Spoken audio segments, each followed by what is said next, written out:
Yep, go ahead, Peter. Thank you, Jen. Why is the administration flying thousands of migrants from the border to Florida and New York in the middle of the night?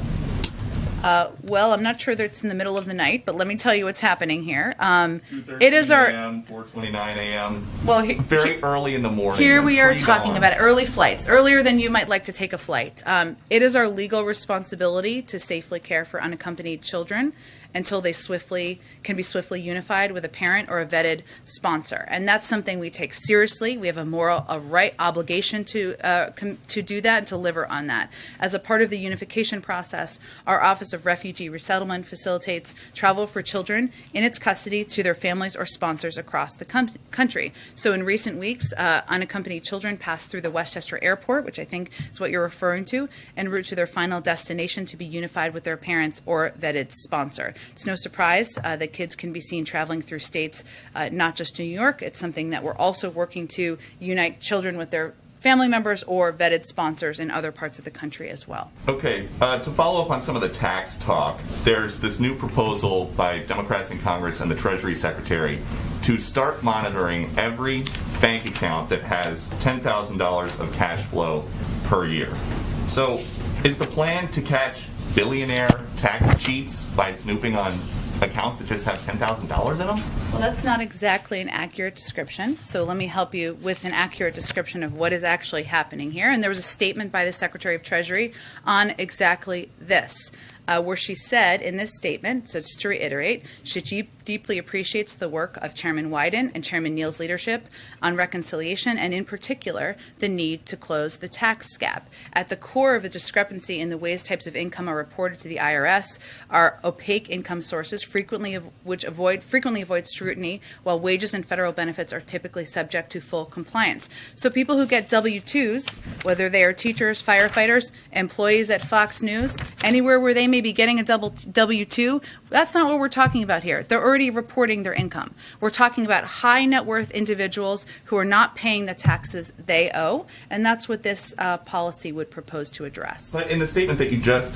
cited, it says many top earners avoid paying billions in the taxes that they owe by exploiting the system. So why is it that you need to start looking at accounts that just have $10,000 in it? Maybe somebody doesn't get a W-2.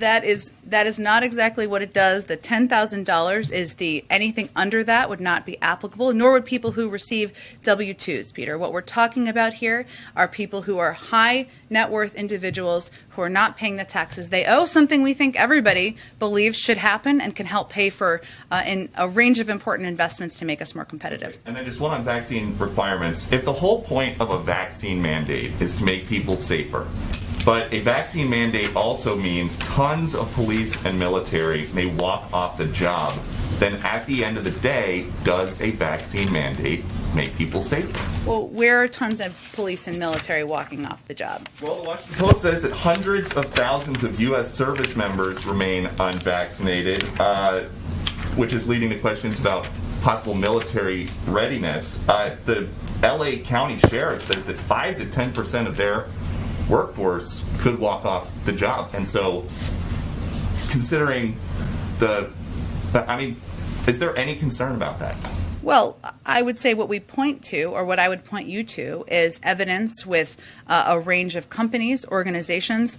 Frankly, the Department of Defense can also give you the up-to-date statistics on members of the military. I believe it's over 90%, but I would point you them for statistics. Branches, but there are other problems in the world than COVID-19. International terror, gang violence, murder, arson, drug dealing. Is there any concern about dealing with these things? What was the number one cause of death among police officers last year? Do you know? COVID-19.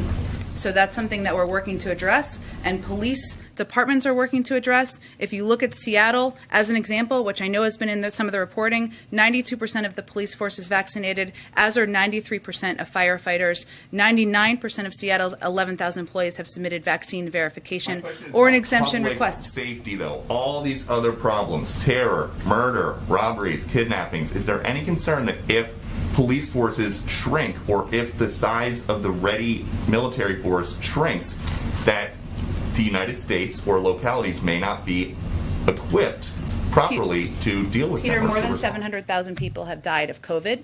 Again, it was the #1 cause of death among police departments and police officers. It's something that we should take seriously. Departments are trying to save people in their departments, people who work for them. We support that effort, and there's been success across the